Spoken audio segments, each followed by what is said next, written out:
সবাইকে স্বাগতম আজকে আমার নতুন ভিডিওতে। আজ আমি আপনাদের নিয়ে এসেছি বাংলাদেশের অন্যতম সুন্দর পর্যটক নগরী শ্রীমঙ্গল অনুষ্ঠিত হারমোনি ফেস্টিভ্যালে। প্রাকৃতিক অপরূপ সৌন্দর্য আর সবুজ চা বাগানের মাঝে আয়োজিত এই উৎসব ছিল আনন্দ, সংস্কৃতি ও সম্প্রীতি এক অনন্য মিলন মেলা।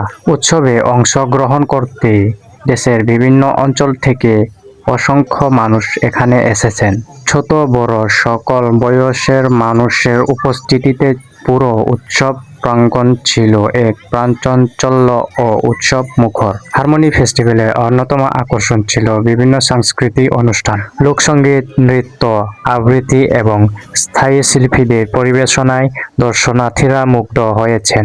পাশাপাশি স্থায়ী সাংস্কৃতিক ঐতিহ্যকে তুলে ধরার জন্য ছিল বিভিন্ন প্রদর্শনী এবং স্টল। শ্রীমঙ্গলের চা বাগান, প্রাকৃতিক সৌন্দর্য এবং অতিথিপরায়ণ মানুষ এই উৎসবকে আরও বিশেষ করে তুলেছে।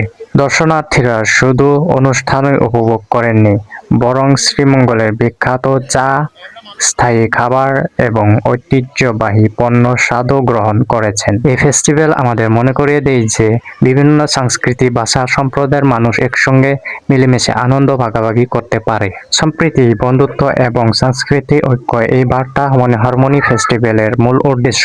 আজকের ভিডিওতে আমরা উৎসবের কিছু সুন্দর মুহূর্ত, মানুষের আনন্দ, উচ্ছ্বাস এবং শ্রীমঙ্গলের মনোমুগ্ধকর পরিবেশে আপনাদের সামনে তুলে ধরার চেষ্টা করেছি। আশা করি ভিডিওটি আপনাদের ভালো লাগবে। ভিডিওটি ভালো লাগলে অবশ্যই একটি লাইক দিন, কমেন্ট করে আপনাদের মতামত জানান এবং এমন আরও সুন্দর ভ্রমণ সাংস্কৃতিক ভিডিও দেখতে আমাদের চ্যানেলটি সাবস্ক্রাইব করুন। সবাই ভালো থাকবেন, সুস্থ থাকবেন। আবার দেখা হবে নতুন কোনো ভিডিওতে।